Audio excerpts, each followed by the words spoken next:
Lovely, Robert. And who is this? I don't familiar with her. I'm your summer girl. I'm your summer girl. If you tell me it's Taylor Swift, Robert. That was Summer Girl, a bonus track from Taylor Swift's good friends, Haim. I like it when the girls stop by Yes. in the summer. Yes. New kids on the block, cat a bunch of hits. Chinese food makes me Oh my sick. God. And I Chinese food makes them sick? stop by That's in like the Ned summer. being For the racist. summer. I like Except they're actually being girls honest and saying it Abercrombie makes them and sick, Fitch. but they mean like they don't I like take her it. if I had one wish. Well, she's been gone since that summer. Since that summer. Wow. Now Contextual references. that was LFO's hit Summer Girls. The Chinese food makes me sick thing. Oh God.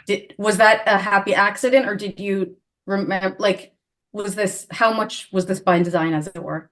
Can I be honest with you? And this is so vulnerable. Please. Happy accident. Hadn't crossed my mind. I love that. And Robert, let me tell you something. Mhm. Were it not a happy accident, were it by design, like that would be great. But I'm equally happy of both of these outcomes, and like my estimation of you.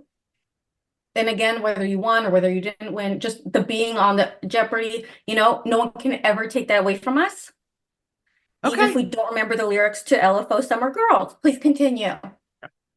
This is going to be our last smash hit, as we are a music podcast at this point.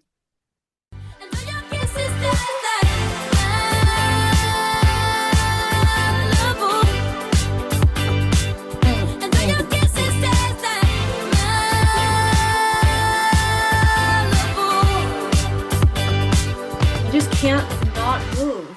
Yes. And I love that we had a bit of a playlist to kick it off, because I think so much of the sort of construct of Malibu in the cultural imaginary, it has to do with vibes, as it were. And I would love for us to think about the songs we listened to. What were the vibes that were conjured? And what is the feeling of Malibu? Hi, Robert. How are you? Nice to see you. I'm sure I have been better, but I can't think of a time. Did you No, love I this just book? mean like my vibes with you, enjoying this music. Oh, Like, good. what a Me way to too. start the day. Loves. What a Well, we joy gotta- to bring. It's like with the Dee Dee and Bill, it's an afternooner. So, we'll see what happens. We will see what happens. Just to kind of close the loop, that was, of course, Malibu, a smash hit single for trans icon German songstress Kim Petras.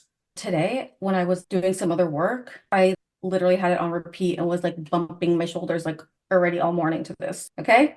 This is not the Shady Lady. Oh, and I love seeing the yogurt being sort of revolved like so much of a Ferris wheel. And it's like so much going on a Ferris wheel along your tongue.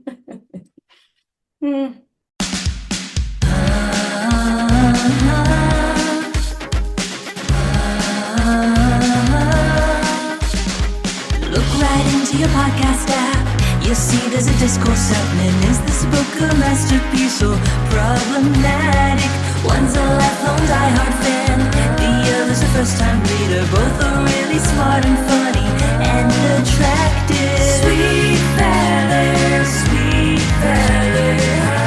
talking trends and hierarchy. Sweet feather, relentless focus on their body. Sweet feather, what do they mean by all American? Sweet feather, no sex, just titillation.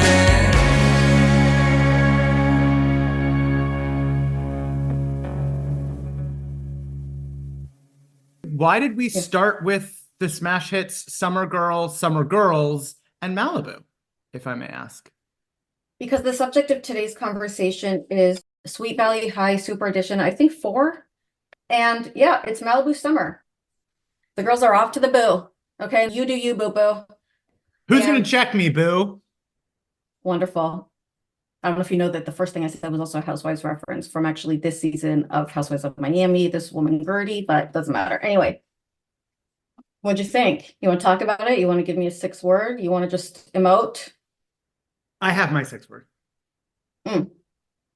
All the books in a blender. Bravo. Thank you. Bravo. Yeah. Yep. Yep. Yep. We got a lot of our familiar friends, and should we list them? We got near-death experiences bring families together. Of course. We've got run away from home to get attention. We've got very mature seeming boy likes to take walks and never drive places, and his car's in the shop. Turns out he's 15. We've got only your love can heal her and bring her out of the hospital. Yes, which, if people don't remember, is when the doctor tells families that someone who's in a coma, or in this case has a fever, can only become not dead by you kind of saying the right things to them to make them want to live, and you have to figure out what that is. We've got Jessica tricks Liz into doing a job in order to meet a celebrity. It doesn't tell her that it's to meet a celebrity. I.e. Candy Stripers, i.e. Jeremy Frank. We've got brush with danger and death that only Jess's quick thinking can resolve, a la Bear Attack in the misnamed Perfect Summer. A la Hostage. A la Hostage as well. A la Kidnapped. Carl. Kidnapped as well, yeah. Okay, we've got Liz being horny for someone, obsessing over how she shouldn't and it's so bad, and then keeping to go out on dates with them and stressing out about how wrong it is. We've got our second song written about Liz. We're on our beach vacation and there's stormy skies, and what if that means that there's gonna be a little bit of a stormy crisis and the rain starts raining a little bit hard. We've got Guy lies about his identity. Look out, he's got a knife. Oh God, they love to have a knife. They absolutely are gagging to have a knife. They love having a knife. We've got my number one favorite plot of this book, and one of my favorite things that happens in general, which is when kids love Jess and Jess ends up being good with kids. I just love it. I love how she's able to connect with children. It makes my heart just so happy. We've got, they have a big, fancy, rich house, but they are not rich in love. And it's actually, we have 2 cases of it's very, very hard to be very, very rich. Yeah. Children having to make adults see things about their own adult relationship. Yes. So in this book, basically, we'll get into the plot summary, but a child is recruited to save their, so the running away to get attention actually does work, but that's a whole other thing. All right. Anything else? I think that gets all the books in a blender as my 6-word summary. I'd love to hear your 6-word summary. Okay. Listeners, she is holding up 10 fingers. No, it's 7. It's so stupid. Standards are low for disguises in Malibu. So low. I could have also been a little hair dye goes a long way. Ooh. A little hair dye and a pair of glasses goes a real long way. They're apparently the best makeup men in Hollywood produce that disguise, but don't worry, we'll get into that.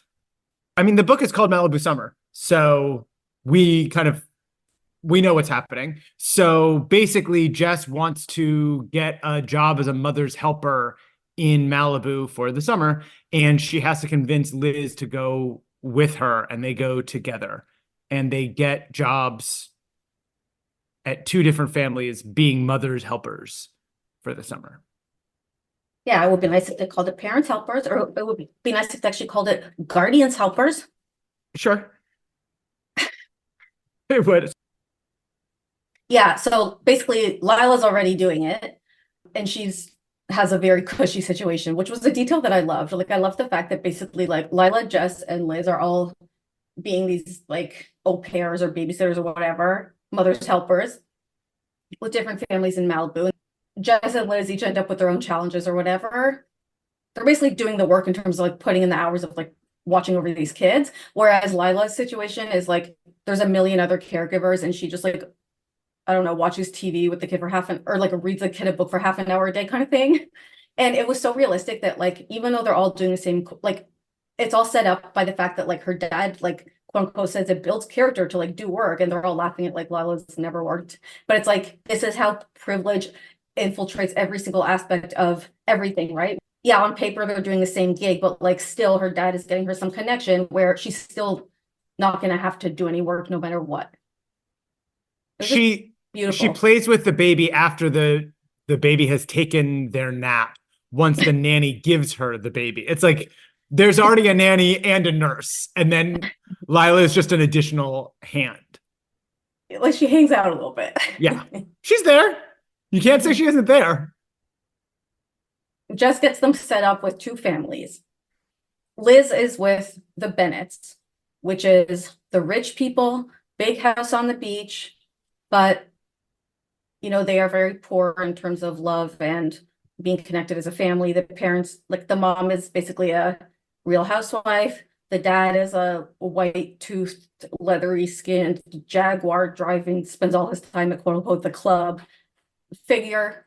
And in her own wing of the house sits Taryn, a very, very sad little girl who is described constantly as like acting out and behaving as some sort of monster, but like I see her as just sort of sad and sullen, and it's wild the way she's depicted as like no one will, like Maria tells Liz like, are you sure you want to take this on? Like so many people have rejected this and like it like no one wants to watch her and she's such a monster. It's like the worst thing she does is just say to Liz like I don't like you and cry in a corner. Like she puts sand on someone's shoe once. It's like she's just so clearly sad and she's so how old is she, 6?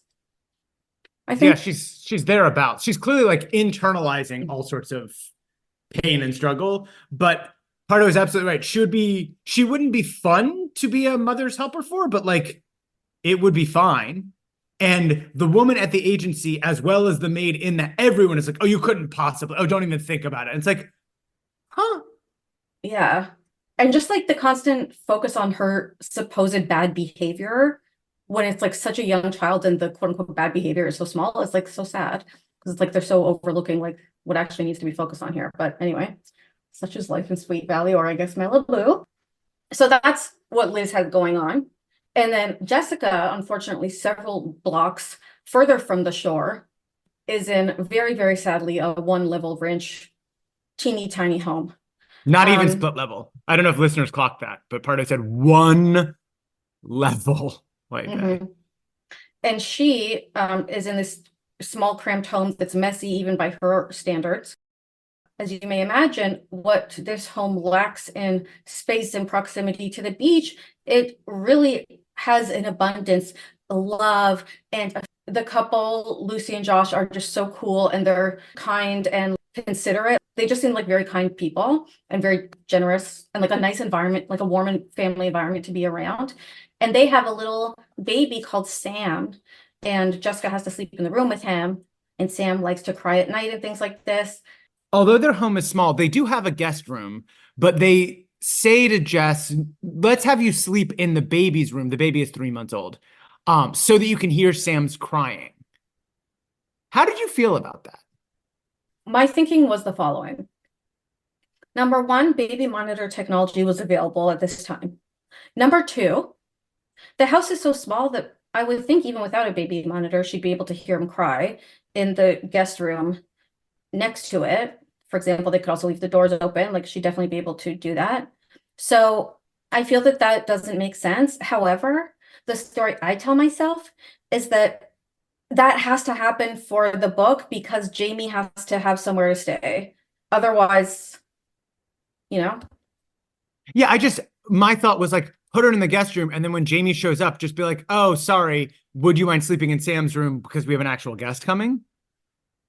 Yeah, but it's a nice way to just from their perspective, their meaning, I guess, the writer, like heighten the feeling of claustrophobia for Jess and the feeling of, oh God, what have I gotten myself into, right? It just sort of raises the stakes in terms of her stress. Jessica basically had the opportunity to choose who got which family, but the reason Jessica went with the sergeants, Lucy and Josh and Sam the baby, is because their last name is Sargent, which rang a bell for her because you'll never guess it, but she just so happens to be obsessing over a celebrity called Tony Sargent, and Ooh. who is a big pop star. And so when she hears the name Sargent, she actually asks the agency woman, "Hey, are they by any chance related to Tony Sargent?" And the agency woman, I think says like, "Yeah, I think they're actually cousins." And Jessica's like, "Oh shit, yeah, obviously I'm staying with them." But on, to her dismay, when she arrives and she actually asks them, "Oh, well, you probably want to have the guest room free in case your cousin Tony Sargent, international pop star, is going to come visit." Josh kind of blinks at her, sort of hot, and says like, "Oh, what? No, like we haven't seen him in a while. He's probably touring. Like he's not coming anytime soon." And Jess is like, gosh, darn it. Now, one thing I did like about this Tony Sargent business is, I mean, Jess is lusting after him. He's an international pop star. He must be what, Pardo? 25, 24, 23? One would think. One would think. Is he? Play with me. Wait, I don't know what you're asking of me. How old is he really? Well, but then we have to do, I think we have to, I mean, that's kind of a reveal. No, it's not. No, just saying Tony Sargent is. We find this out at the very Tony beginning. Sargent, right. Tony Sargent, who we're probably never gonna meet. Hold on. We haven't seen Tony Sargent in 3 years since the wedding. We're not gonna see Tony Sargent, Pardo. Yes, Tony Sargent, international pop star, is 17. Oh, a totally appropriate age for Jess to have a crush on. How refreshing. And by the way, ages and how old are we and the age of one person or another is not something that is important in this book. So feel free to never think about it again. It's not going to come up at all. So just very quickly, we've got Jess at the Sargents taking care of Sam. We've got Liz at the Bennetts taking care of Taryn. We've got Lila. I don't think we find out the name of the kid Lila is caring for. So Lila is caring for this other kid, and they meet every Monday afternoon because they've arranged to get Monday afternoons off so that the girls can spend time together. Liz can bring Taryn to the beach, so she's at the beach a bunch. Jess's mother, whom she's helping, like, is very sensitive to her, and so is like, "Oh, go be with your friends. I got it right now." So they have lots of free time on the beach. And Jessica and Lila both explicitly have their eyes out for men. Liz, she didn't even want to be here. She wanted to be doing an internship at the Sweet Valley News, the newspaper, over the summer, but Jessica twisted her arm and got her here. And she's absolutely not thinking about men. So she's really not even thinking about that. She likes to never be thinking about that. But Lila's saying, "I want a mature, older man, like not a boy," like the thing Jess used to say. And Jess is more like teasing Lila, being like, "Okay, whatever." And that's kind of the setup for this. Jess ends up basically dating a guy who ends up being a next door neighbor of the Bennetts, the one that Elizabeth's with. So that guy's name's Cliff, and he's basically hot and nice. And Jess like dates him throughout the summer. He has a friend visiting from San Francisco. He's hosting a party. They're going to go to it. So Jess is paired with Cliff.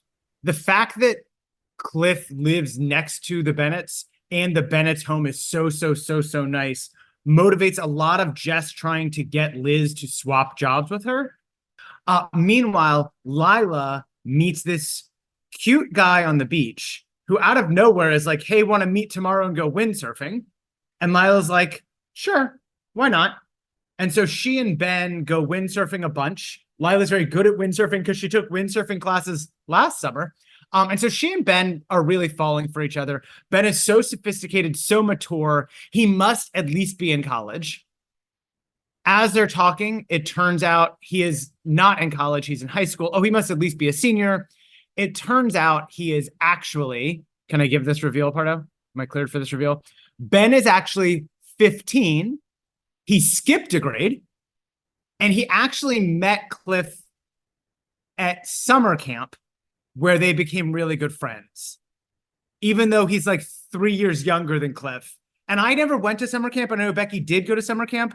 And I just wanted to check, is something in the milk not clean there? Wait, with what? The fact that they're 3 years apart, but they were really good friends at summer camp? Summer camp dynamics, you know, there's a lot to be problematized. So that's absolutely typical. Okay, never mind. Then I retract my unclean milk assertion there. We have the same plot that Aparto alluded to earlier of Dennis, who works across the hall from Jess when Jess is working in her dad's office, where it's like, he seems older. He won't drive. He doesn't have a driver's license. He's only 15. Lila doesn't know what to do. Their resolution is basically Lila just keeps dating him and is like, whatever, it'll be fine. Just to pause on the Lila doesn't know what to do. The reason this is a problem, and Lila, like we're seeing she explicitly thinks it, is because of the sort of binds that we have referred to before, including when Jessica was dating Dennis, of a big part of the reason they see dating a younger guy as a problem is because they have like decided together on this restrictive norm that that's not a cool thing to do. And now we've seen them both be caught in it and even refer to the fact of like, you know, she had teased Jessica when that happened to her, and now Jessica has to like give her back her own medicine and all this type of stuff. In terms of the pacing of that particular narrative, it's very obvious early on to the reader that Ben is younger because partially the specifics even of the things they say and the things that happen are so similar to Jess and Dennis. Like, oh, let's do this, or he doesn't want to drive, or my car's not. It's like, okay, yeah, so we know that. You think it's gonna sort of go somewhere or come out in some weird way, but it's like, she just asks him, like, hey, you need to tell me how old you are. Like, what year are you? You're in high school? Like, what year in high school? It's like, he's like, oh, duh. And like, she just sort of asks him and he tells her, okay, I'm actually younger. And it's like, maybe halfway through the book or something, I'm like, okay, so then it seems like the tension of that part is going to be like, oh no, Jess is going to find out. And like Lila's so stressed about that. And then it's like, okay, Jess finds out. And then Jess just teases her and Lila gets annoyed about it. And I'm like, okay, well, now is there going to be something? And it's like, they do like a fake heightening of that, where there's one chapter that ends with like, and Lila was even fuming more than Jessica ever knew. And Lila was even more frustrated now. And I'm like, okay, so is that going to trigger some event or, but then that's just it. And everything's fine. It's like, huh? You know what I'm saying? Yes. I was just like, where's this going? And nowhere is the answer, which is fine. This is one of those books where you think lots of things are going to be the main thing. And then on page 130, you're like, oh, wait, all this other stuff is actually going to happen. I thought there was going to be lots more, and I'm glad there wasn't. I thought there was going to be lots more of the Ben and Lila. I thought there was going to be lots more of like, oh, is Jess and Liz going to switch places?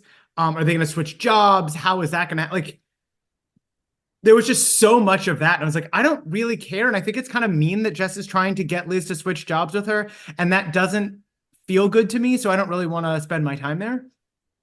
I didn't think it was mean, but it is true that it's like, for example, there's a whole thing at the beginning where like Liz has to pretend to be both of them when she like interviews, like meets the actual families. And so then Jess, when she actually shows up at the sergeant's, is like acting as if she's already met them when she hasn't. But there's no consequence to that. Like, it's like, it doesn't matter. So we've got Jess and Cliff going really well. We've got Lila and Ben going really well. And poor Liz is on her own. Well, at least Josh, who is Josh Sargent, the one that Jessica stays with, he's a freelancer writer, and maybe she'll get to talk to him and learn some tips about being a writer, which is what she wanted to do this summer anyway, was learn how to be a better writer of the Sweet Valley News. Also, that also doesn't that's what's happen. Going to happen. Liz uses her night off from taking care of Taryn to cover for Jess, babysitting Sam, so that Jess can go to a party. So Liz is at the Sargent house, and she is babysitting Sam. And before they leave, the Sargent parents are like, oh, just so you know, we have a friend staying with us coming in from out of town, and he'll just be in the guest room. His name is Jamie Galbraith. He's a 21-year-old junior from Yale. Ever heard of it? So he'll be dropping by while you're babysitting Sam. And Liz is like, ugh, that's so annoying. Like, I really wanted this quiet time just to read and reflect and spend time with the baby. And then in comes Jamie with his brown hair, with his brown eyes. And all of a sudden, Bespectacled.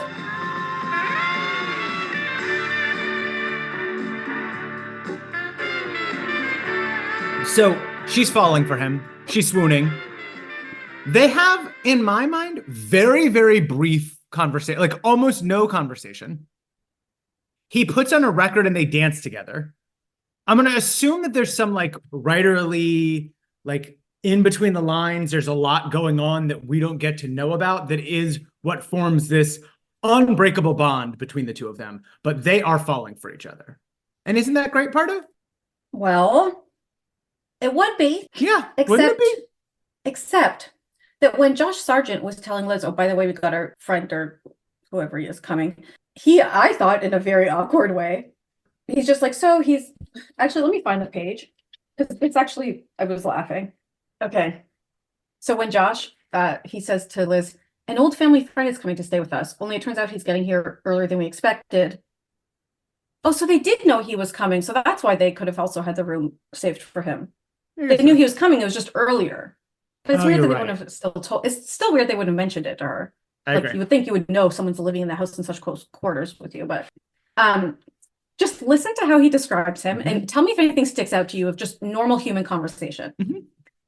His name's Jamie Galbraith, and he's really nice. He's 21. And could you just let him in and tell him to make himself at home? Robert, anything strike you about those sentences? Let's see. He's really nice. No, but you would tell someone that the person coming were nice. That makes sense to me. Could you let him in and tell him to make himself at home? He can put his things in the guest room off the porch. No, everything checks out. Why? What caught your eye? Let us consider sentence by sentence. So the first one, his name's Jamie Galbraith, comma, and he's really nice. These are two clauses that we can understand why they'd be in the same sentence, right? When you're introducing someone to someone, of course, it sounds very natural. I tell someone, oh, I got to tell you about my friend Robert. They're so nice. Like you love them. You know, okay. So that feels natural to me. The next sentence is, he's 21, comma, and could you just let him in and tell him to make himself at home? He's 21, and could you just let him in? He's 21, and could you just let him in? Something about it feels really pervy and gross to me. I know it's the way that they're getting us to know he's 21, so he's off limits and too old.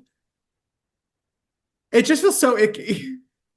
No, but the whole point I'm saying is like, because it's only there because it's important that Elizabeth knows right away how old he is, they had to put it in there in the introduction, and it's so fucking awkward because no one on this planet would ever say this. He's 21, and could you let him in? Oh, but I'm not saying it couldn't be in here. It should have just been like, he's a junior at Yale. Oh, exactly, he's 21. He's a junior. Yes, but I'm sorry, but it's like too much in love and not enough lashes. He's 21, and could you just let him in? 21, and could you just let him in? Yeah, there's something about It's it that crazy. feels gross. Like, are you telling me he's 21 so I know he's off? Like, are we No. telling Liz he's 21 so he knows off? Like, I'm talking about in the character's mind, in Lucy's mind. Lucy's the one speaking. Like, why is she doing this?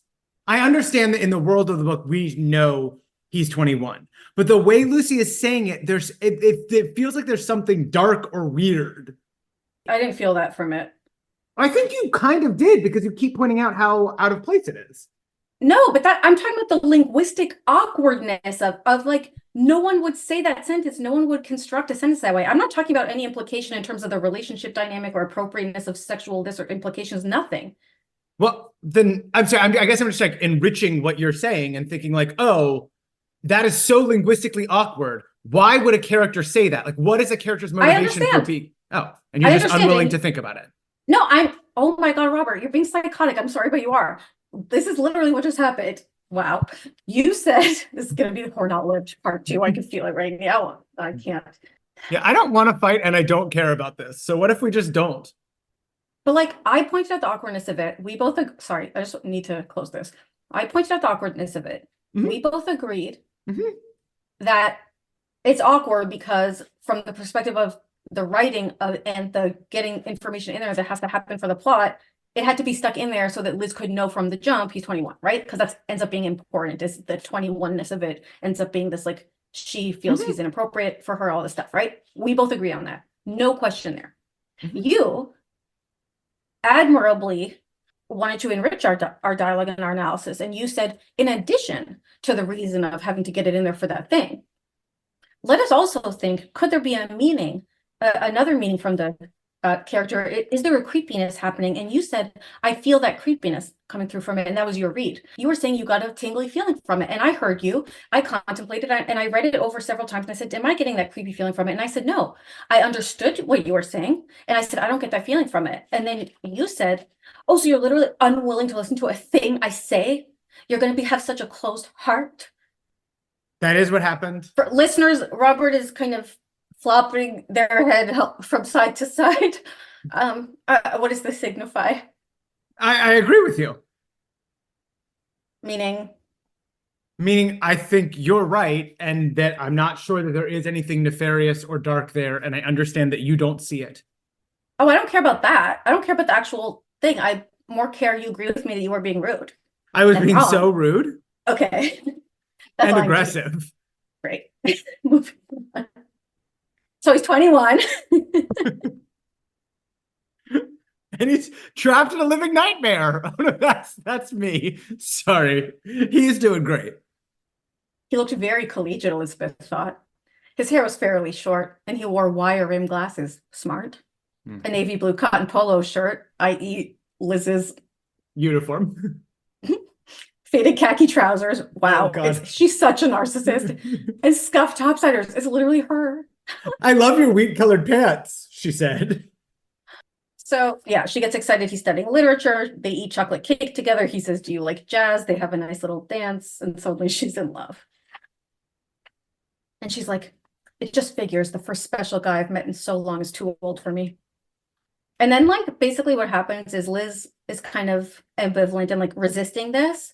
And first she says like, well, the sergeants aren't home. And he's like, but you're the nicest girl I ever talked to. And her heart flutters. And she's like, I'm really young though. I'm only 16. Elizabeth didn't know what to say. She knew her parents would never let her go out with someone Jamie's age if she were at home right now. But her mother had asked her to use her own judgment this summer. When they came up to visit, she thought she could broach the subject with them then. But in the meantime, Jamie seemed perfectly nice. In fact, more than perfectly nice. There couldn't possibly be any harm in getting together for a soda or something. She keeps it from Jess that them two are dating. They keep going on all these secret dates. And what she says in her head is like, well, I don't want to put Jess in the position of like having to lie to my parents. So I'll wait till my parents come up to visit so that we can have a discussion about it. And then everything will be honest and open and good. And it's like, she makes it as if like Jess would be burdened with this information. Like poor Jess, I wouldn't want to put her in that position, which is hilarious. So they keep going on secret dates, falling more and more in love. We're going to do a classic fuck, marry, kill with the three kind of bows in the text right now. So we've got Lila's Ben, we've got Jess's Cliff, and we've got Liz's Jamie. Marry Cliff. Fuck Ben, kill Jamie. You're close. It's the correct answer is marry Cliff, fuck Jamie, kill Ben. Yeah, but is Jamie even hot? I think he's hot. He's got like a college preppy thing going. Glasses, brown hair, like no thanks. Okay. Okay, and these folks, we like a tan, we like blonde hair that can have a few different options for highlight. Same with the eyes, they could be hazel flecked with gold, or they can absolutely be gold flecked with hazel. Sometimes they could be even blue flecked with green. Okay, so and they could be coffee colored. They could be coffee colored. The skin tones absolutely can range from caramel to a kind of eggshell. Absolutely. Absolutely. From caramel to like Winston Expert's no, it wasn't Winston Expert. Whose exposed tummy was Roger. Roger's. Did Roger have that exposed pale tummy? Yeah, yes. Okay. As part of like Jessica's we don't care about it that much plot to be switching gigs with Liz, she decides to sort of lean into what turns out to be the girl Liz is babysitting, Taryn, the sad little girl, takes a liking to Jessica, and Jessica decides to encourage this, and she thinks maybe that'll end up supporting her in the Liz thinking they should switch gigs.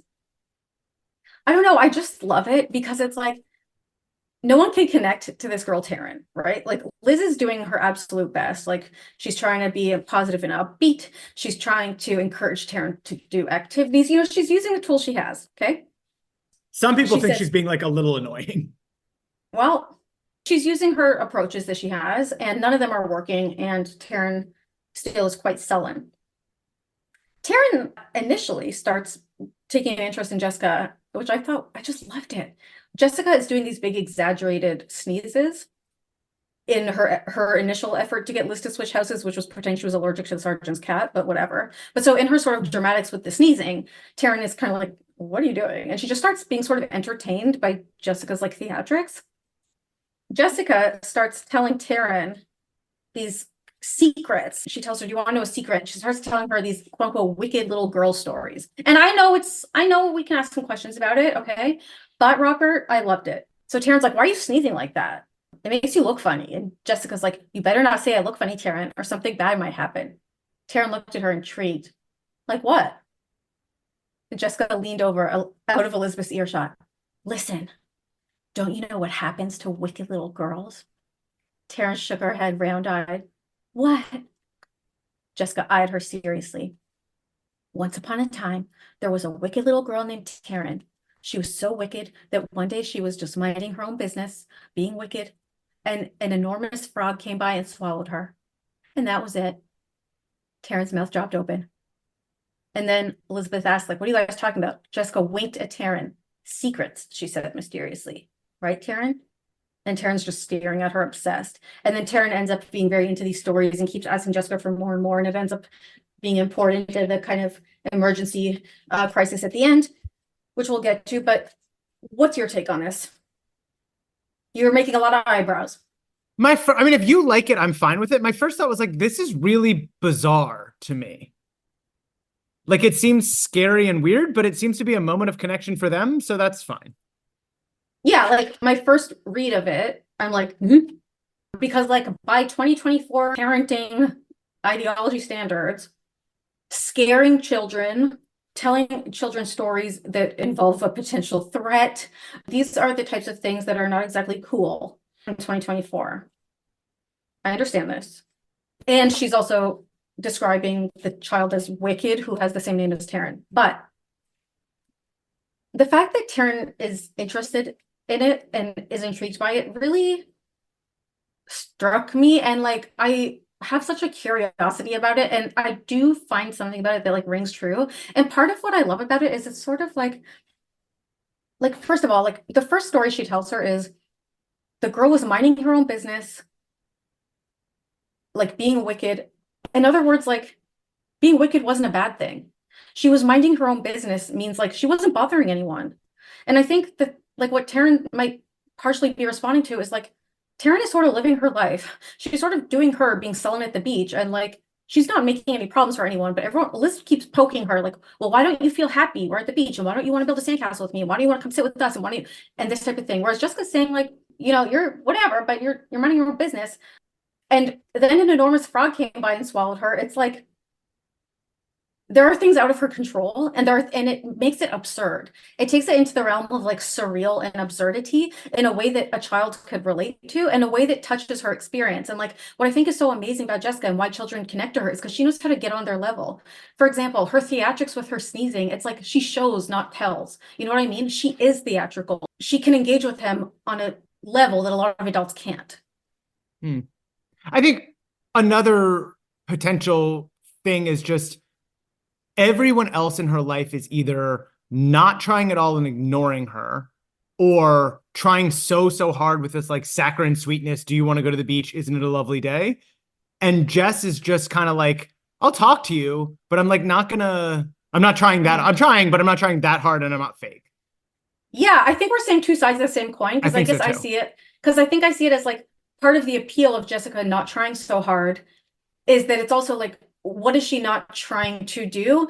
It, on one hand, maybe engage, but on the other hand, also fix her or Yeah. problematize her or Yes. make her do something any different than what she's currently doing, which is being wicked, minding her own business, quote unquote, you know? Yeah. And then I think Yeah. in the next Wicked story, it's like a dollar bill. She turns into a dollar bill and flies away. I just loved it. I don't know. But then it's so it is kind of interesting that at the end it gets inverted, right? I mean, we'll get to it, but I thought that was such an interesting moment in the text when Jessica tells the mother that the way to save her at the hospital is tell her a wicked girl story. But the story the mother tells her is she was she thought she was wicked, but she wasn't. Her parents were being fucked up. And Yeah. and it was their fault and they realized it and they were all gonna be happy. But the last wicked girl story that Jessica tells before that is that I think she tells her Tara in a story of like, we'll go to the text, but like she was wicked, but actually someone had put a spell on her. She was really a beautiful prince, well, beautiful, whatever, but she was really beautiful princess. She wasn't actually wicked, and someone put a spell on her and made her be wicked. So I thought that was also Jessica telling her, like, it's not your fault how you're feeling. Actually, should we just go to it? I have it written down. Karen's on the beach and she's sad. And Jessica goes over to her and says, well, let me tell you another secret. Once upon a time, there was a wicked little girl named Taryn. She didn't know it, but she wasn't really a little girl at all. Do you know what she was? She was a beautiful princess. But she was really in trouble because she was under a bad spell that made her wicked. Once the spell was broken, do you know what happened to that wicked little girl? She got nice, Taryn suggested, stuffing her thumb in her mouth. Yes, Jessica shrieked. And she throws her arms around Taryn, and Taryn's laughing, and she says, I like that. I like you. And just it's funny because Jessica's doing it for sort of nefarious reasons here because she's trying to get Taryn attached to her so Liz will switch, but it's so sweet. So Audrey and Malcolm Bennett are the parents of Taryn, the rich, cold, unloving people. And chapter 13 starts with them having an argument. They're fighting back and forth. I'm sick of the way you've been acting. You always do this. You deliver ultimatums instead of carrying on a conversation. It's been hell for me. Taryn has come out of her room. She's coming out of the virus. And she can hear Audrey says, sometimes I think you really hate me. And Malcolm says, you only think about yourself. What about Taryn? You never think about her. You just leave her with Maria while you run around spending money on clothes you never even wear. Audrey flushed. You're hardly an ideal father. When was the last time you were around to spend time with her? You shouldn't have ever had a child, Malcolm said viciously. You don't know the first thing about loving Taryn or loving anyone for that matter. Audrey stared at him, her lips quivering. If you feel that way, if you think our entire marriage is a waste, I think I should leave. Don't bother. I'm going to make it easy for you. I'm going to leave. You just sit there and watch me. So Taryn has heard this. She's crying, and Elizabeth asks her what's going on, and Taryn tells her what she heard. And at first we're so proud of Liz because Liz is doing such a great job consoling her. Taryn says, my daddy hates my mommy. And Liz says, of course he doesn't. And Taryn says, I heard them talking. And Taryn says what she heard. And Liz gathers her in her arms and says, listen. And she's rocking her gently. They couldn't possibly have meant that. Sometimes people get angry and they say stupid things. But Taryn, your parents love you so much. They would never be sorry that you're their little girl. And we're so proud of Liz. And I think that she's doing such a great job. And then she says, you just have to help them to realize how much they need each other. The fuck? I guess it was maybe Parent Trap era. And I guess it's like, maybe that was normalized. You know what I mean? And maybe it was even thought as like cute, kids I like think it definitely was. Solving their parents' marriages or something. It's like weird. I mean, it's not weird in the world of Sweet Valley, I feel like, certainly. This is like very par for the course that a 6-year-old would be like the only hope for these rich adults to get their shit together. Then Taryn like cries herself to sleep thinking like, well, I'm going to run away to my grandparents in Nebraska. I don't know where it is, but it's got to be better than Malibu. And that did make me laugh. Mm-hmm. All right, Elizabeth's looking in the mirror, worried her shirt's too slutty for a date with Jamie. Too bare, she calls it. And I was like, ooh, I'd like to hear more of a description of that. Yeah, what kind of bear? I'm assuming at mean? least our midriff's out, I hope. Is it low cut, high cut? We're seeing underboob? We're not seeing under boob, are we? Imagine.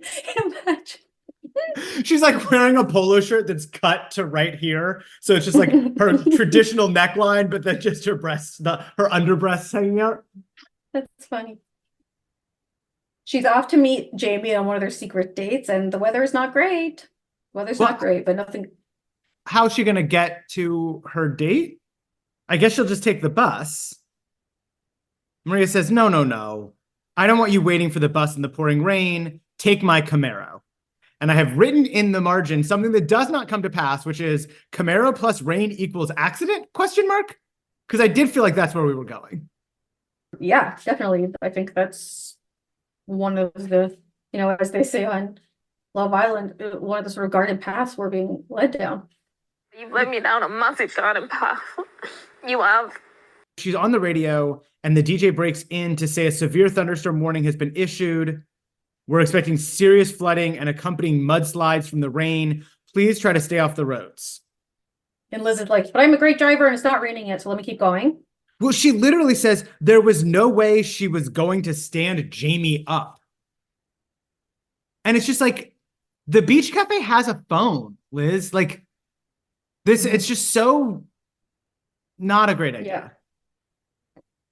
Then Jessica shows up at the Bennetts because she's been driving and she also heard the forecast and she stopped to check by on all of them, including Elizabeth, because they're on the beach. And Jessica says it's not safe to be so close to shore when there's such a big storm coming.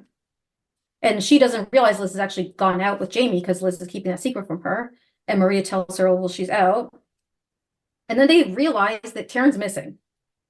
So they get in the Fiat and they drive off trying to find Taryn. Yeah, and in the meantime, like call the police and like report it. Mm-hmm. So basically, Jamie and Liz are on one of their dates, and Liz is like, we have to keep it quiet, Jamie. Jessica can't find out. I can't put that burden on her until I get to talk to my parents on the 4th of July. But I really am caring for you a great deal. And then that section ends. He'd come to Malibu to make sure no one would find him. He had to keep his identity a secret, and he was so upset that he couldn't tell Liz the truth. And we're like, huh? In my margin, I have written, is he Tony Sargent? As if that's like some breakthrough. I assume most people already figured out he was Tony Sargent, but that was the moment that I figured it out. Okay, he's Tony Sargent, the famous pop star. The famous pop star who was famously, what? 17. Okay? Which means that quote unquote Jamie, being quote unquote 21, also known as a little bit too old for Lizzie, ends up being, it turns out, unbeknownst to Liz, is actually a little bit moot. It's actually a little bit of a non-issue if she's actually going to continue to date this human being who she believes is Jamie. Now, let's actually back up a second because I do need to know, when Jamie first came to visit, you thought he was Jamie? I just thought it was Jamie. And this is safe space? Absolutely. Mm-hmm. So it was at the moment that we just said, it was where Jamie said he had a secret that you wrote, Yep. Is he Tony Sargent? Mm-hmm. Do you have any feedback you'd like to provide? It's a safe space after all. And I believe safe space means you can say whatever you want and I'm not allowed to get angry. So please. No, I don't. So then what was your reaction then? So then basically we learned, okay, so we learned he's Tony Sargent and he's has to be undercover for a few months. We'll explain why, it's crazy in a second. But so what did you think then when you saw he was Tony Sargent? How did you feel? What was your reaction? My reaction was like, oh, I probably should have known this from earlier. But like, but what else? Like, did you care? Did you have pleasure at the then reveal? Like, was it an exciting reveal? Like, it was a pleasurable reveal, sure. Okay. Some reveals are pleasurable, This was a fine reveal. Okay. We get the backstory of why we get reminded again that Tony is only 17, even though we already, I think, knew that once before. We got reminded that he's only 17. And then we get the backstory of why Tony needs to be in hiding and in disguise. Which, by the way, this entire story, the backstory of why he's there in disguise and then what happens, it's crazy. It's crazy. Okay, yes. It is crazy. So Tony's trouble started the year before. He'd been on the road for several months and was tired and lonely. Been there. It was summer and he found himself really missing his parents and his home in New York. Maybe that's why he'd gotten involved with Lisa. She was exactly the kind of girl he'd always stayed away from. A groupie, not a real friend. She approached Tony after a concert, and in a moment of weakness, he agreed to have a drink with her. She seemed like a nice girl, but it turned out she was mixed up with the bad crowd. That drink was one of the stupidest things he'd ever done. It turned out Lisa had a boyfriend, a jealous boyfriend, a boyfriend who was in jail for assault and battery. None of this got back to Tony until months after he returned to LA. He started getting threatening letters and phone calls. The police were convinced they were from Lisa's boyfriend, Frankie LaSalle, who had gotten out of jail, but so far they hadn't tracked him down. Meanwhile, Tony's agent convinced him to do something drastic. With his blonde hair and famous blue eyes, Tony was recognized wherever he went. He was a household name. Jody came up with the idea of Malibu. Josh and Lucy's place was perfect, an average house in a nondescript part of town. No one would look for him there. Jody hired the best makeup men in Los Angeles to help Tony with his disguise. His hair was dyed brown and cut short. Dark tinted contact lenses and wire rimmed glasses toned down his eyes and made him look more intellectual. We gotta talk about this disguise. So here's what the best makeup men in Los Angeles did. The best makeup men in Los Angeles dyed his hair brown, cut it, Great. gave him glasses and different color contacts. Great. And Jessica, who is obsessed with him, lives in this tiny ranch house as roommates with him and doesn't notice the whole summer. Okay, just saying. Yeah. Because like when I reread this book, when Jamie shows up, I'm like, oh, obviously that's Tony Sargent. And then I'm like, no, it can't be Tony Sargent because Jessica sees him and like she's upset. She likes Tony Sargent. So she like, what? Like, it's not like Jessica doesn't know who he is. She lives there with him. And we got it at the beginning of the book. Yeah, I think that's part of why it took me so long to fully clock him. It is because why. it doesn't make sense that Jessica wouldn't just be like, I know you. You still have the same face. I have a poster of that face. I mean, couldn't they at least give him a prosthetic schnoz or something? I knew you were gonna go to a prosthetic nose. Classic Pardo. What does that mean? That mean it just feels a little Jew-facey to take his blonde hair and dye it brown, to put in brown contacts and then give him a big nose. It must be said. Wow, you really put that on there, but okay. I mean, you said prosthetic schnoz. You like literally used the term in our culture. No, but it's like, I guess I was going to prosthetics because like after you color your hair and your eyes and change your hair, like what's the next thing you do to make more of a difference to actually make your face look different? It's prosthetics. And that's what makeup people do. They use prosthetics. And like, to me, the first thing that came to my mind was a prosthetic nose, because I guess that's what we probably hear most about. It could be a chin, it could be all kinds of things. I don't know. So I have watched 10 seasons of Face Off with the visual effects makeup artists. Of course, it was very good. They have the cowl, the thing on the face. You know what they call it? They call it an appliance. They call it appliance. They're real scientific over there on Face Off. Can I tell you the story I told myself? Yeah. So they needed something that would last for a little bit of time. And I feel like a prosthetic nose or prosthetic chin or any kind of appliance really would need to be like reapplied throughout time. And he can't see those best makeup men that often. So he could go for a touch up for his hair, but he couldn't go like every day to get a schnoz reapplied. That's the story I told myself. Ever heard of a fat suit? I've always heard of a fat suit. Okay. So always an appropriate choice. Yeah. Okay. Can we talk about why he's in hiding? So my thought is the book is kind of leaving us something for us, some work for us to do ourselves in terms of what actually happened betwixt Tony and Lisa. We are led to believe that they went for a single drink, and that is enough to make her boyfriend send threatening letters, want to kill him, try and track him down. I say something there in the milk ain't clean.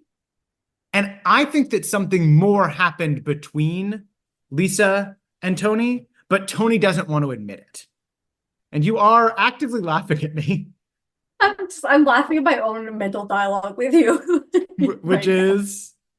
So sure, so what's the difference between that and like just us seeing it as like when he says he had a drink with her, that being sort of like euphemistic, or him like not saying to Liz, I fucked her or whatever, but like, yes, we went out for a drink, we hung out a little bit or something. Like, as I would say, the delta between that and them having fucked or whatever you want to call it, what consequences does that have for anything? You know what I mean? I think it's written so that if you're a 13-year-old reader of this book, you think, oh, it was just a drink. Wow, he really shouldn't have gone out a drink for Lisa. And I think we as readers are being asked to read between the lines beyond just like the euphemism into something that like dare not be spoken. Which is what? Which is he fucked some other guy's girlfriend. Yeah, and I guess what I'm saying is, and so what? Like, and what difference does that make to any of this? It makes it more believable and real that Frankie LaSalle would care at all. Sure.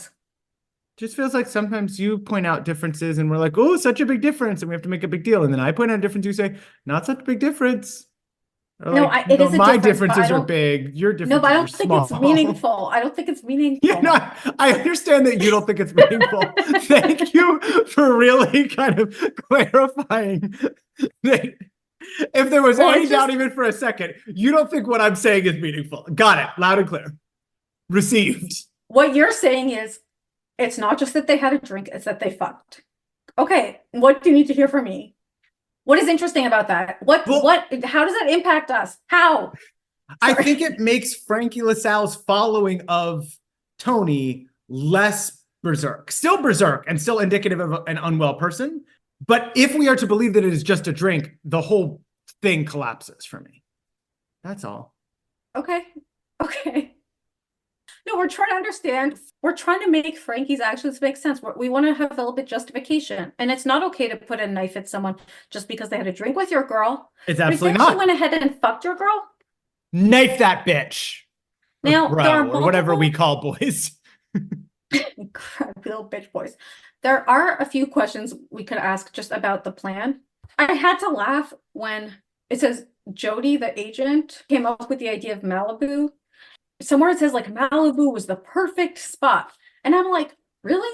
Malibu that is LA adjacent, which is like where he actually lives. Malibu that is very much Hollywood and rich celebrity place where those people live.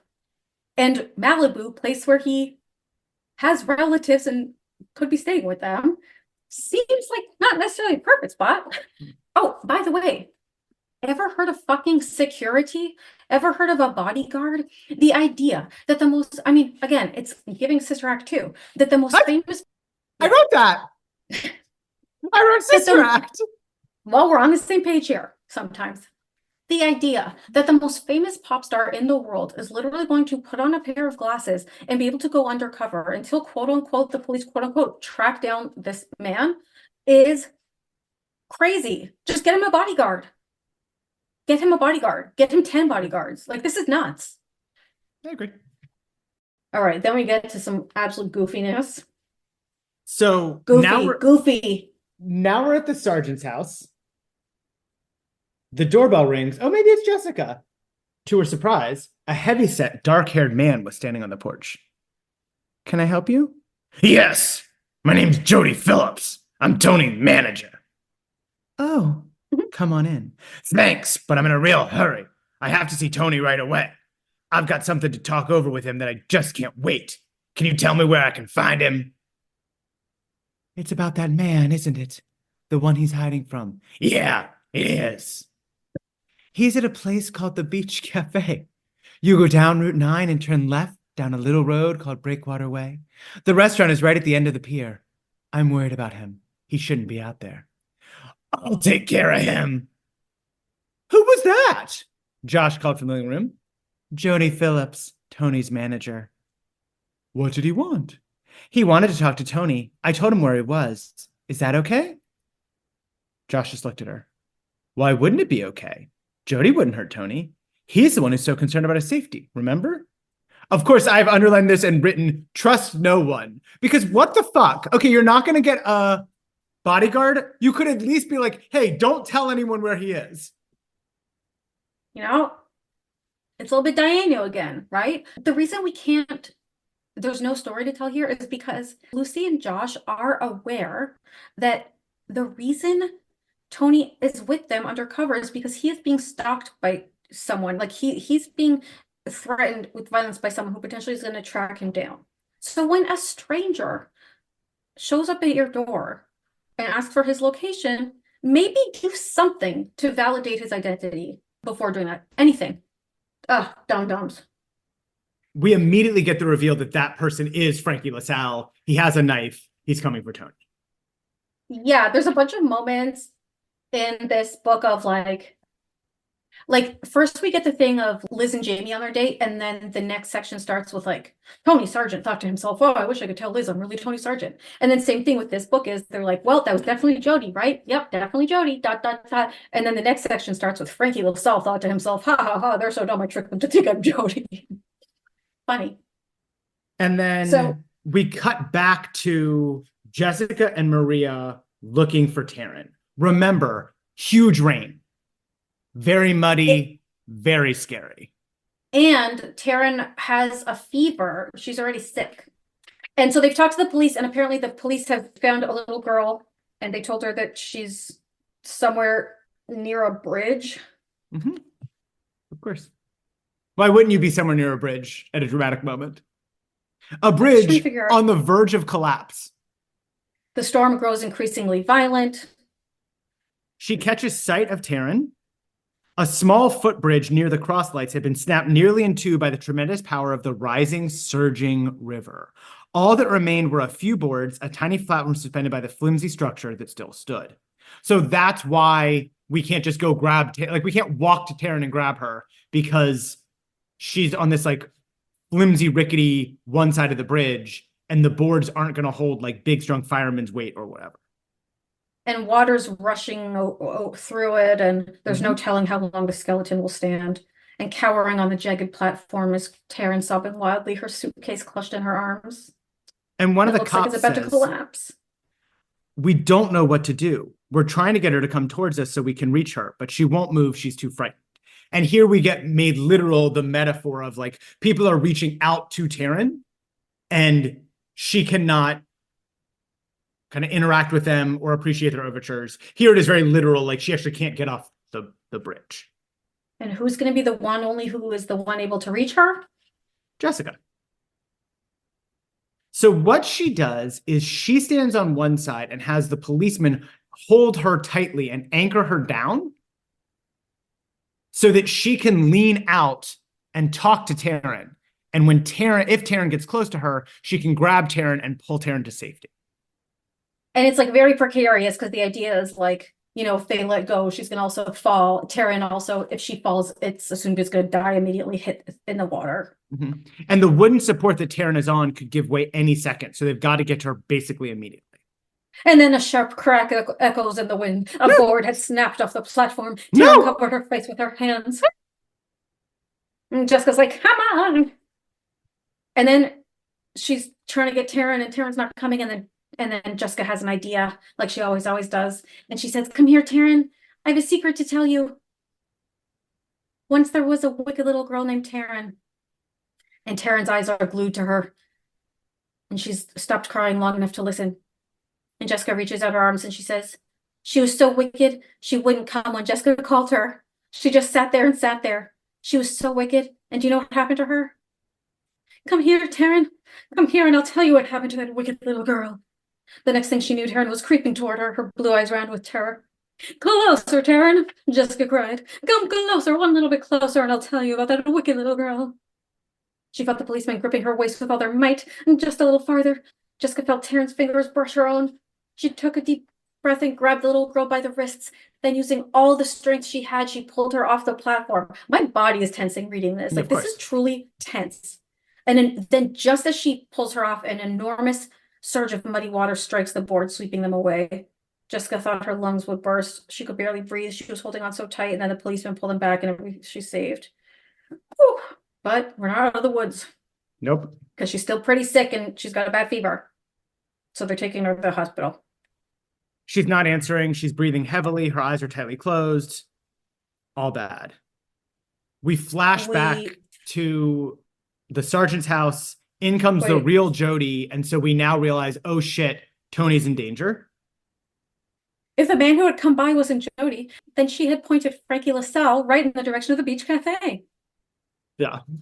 Yeah, you did. You gotta think. If you're gonna be somebody's safe house, you gotta be a safe house, honey. You just gotta. Ground rules. Yeah. They should have established some very, very basic ground rules. Maybe have a binder or something just in case she forgets. Because I mean, she's a new mom. She's not getting a lot sleep. Like, let's have a visual checklist. Like, before I tell someone, here are the 4 things I need to do, and just put it right by the door. Simple solution. You know, another option could be, here are 3 trusted people I work with that you should know. Here's photos of them. Great. Here's a secret word that we've given them, and they'll only know that word. So just say, what's a secret word? And if they say the secret word, we're good. There's so many options. We are at, I guess, Malibu ICU. We're at Malibu ICU today.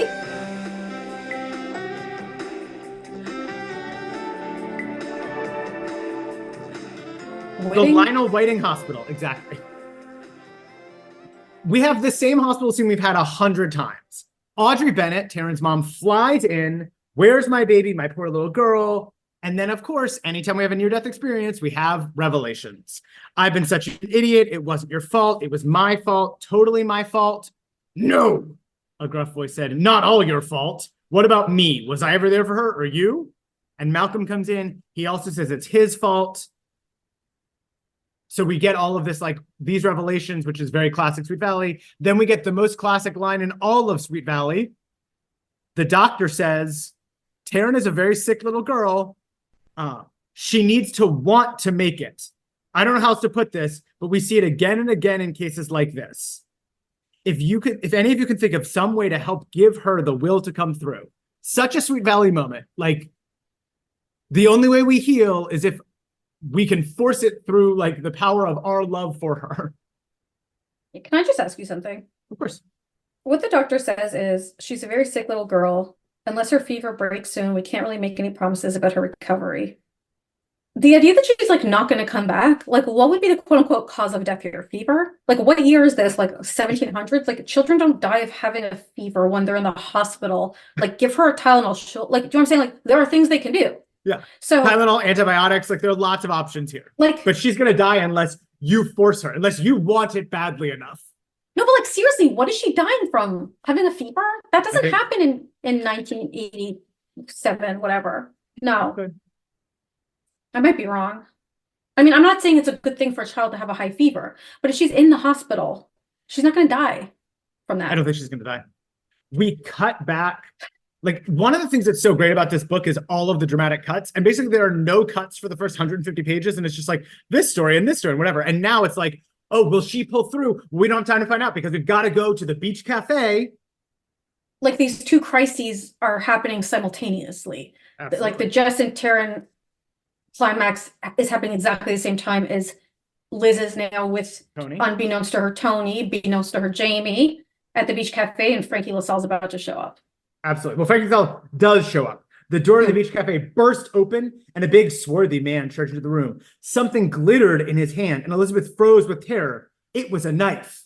This is exactly like when Jess is being held at knife point by, was it Charlie? What was his name? Jack. Was it Jack? It was Jack, yes. Okay. So then Frankie LaSalle calls him Jamie, but then calls him Sergeant. And Elizabeth is kind of figuring things out. Frank says, you stupid stars. You think just because you're famous, you can take anything you want from anybody. Well, that just isn't the way it is, guy. I'm going to teach you a lesson once and for all. And then he stabs Jamie, who is still being referred to as Jamie at this point in the text. They're in a tussle.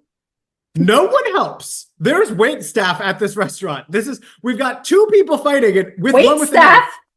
You think the wait staff at the beach cafe in Malibu are getting paid enough to provide security services to Tony Sargent? I don't think so. I think if this happened in a restaurant, I think people would jump up and try and separate them. I'm not saying they should. What if but you had a gun, luckily- same thing? What? If it was a gun, same thing or no? I think. I mean, I'm very scared of violence of any form.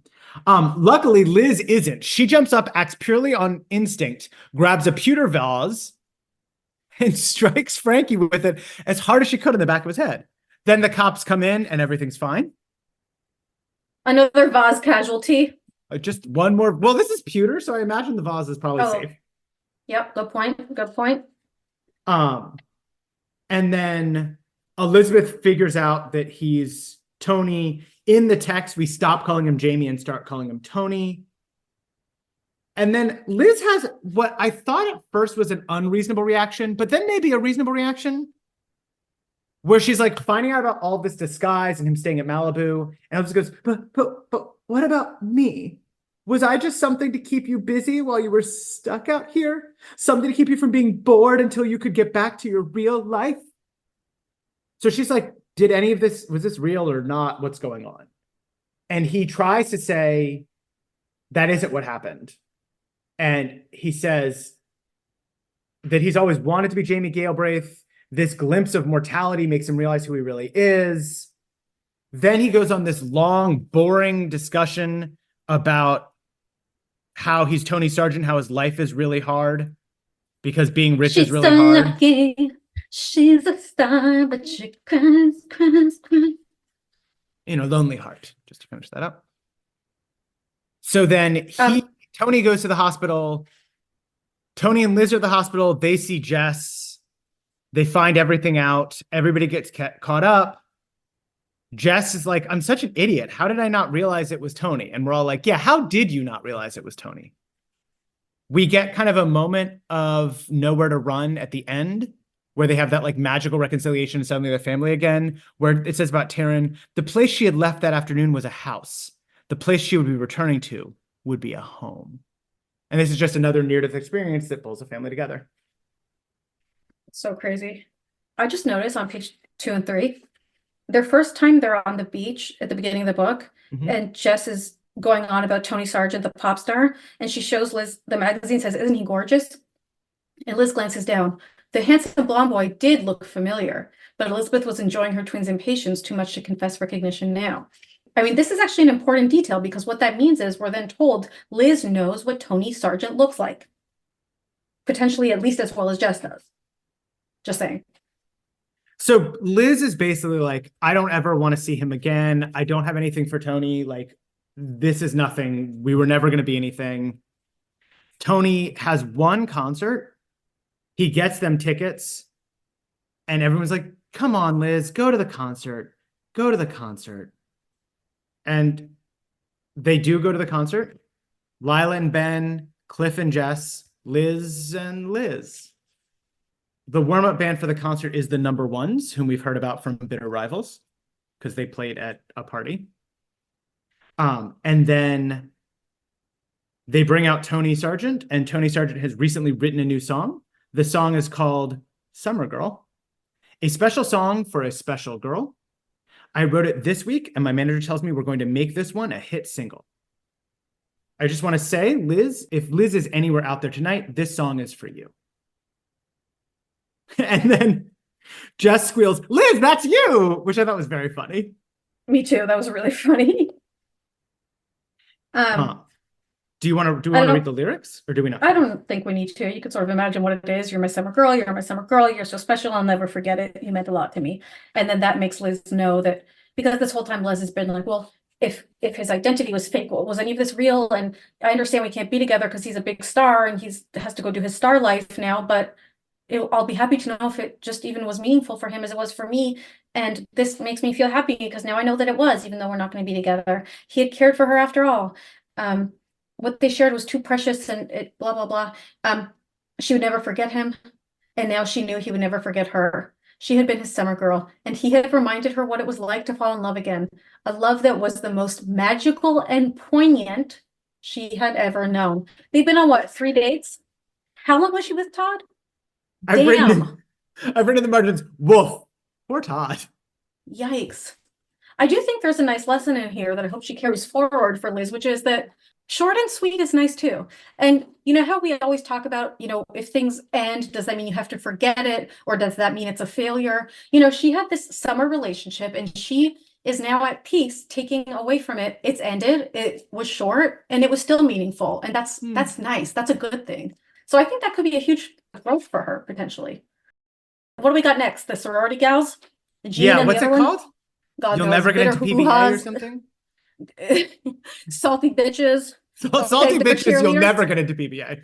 Bitter cheerleaders. I don't know. It's Bitterer rivals? Wait, seriously, what is it called? I don't know.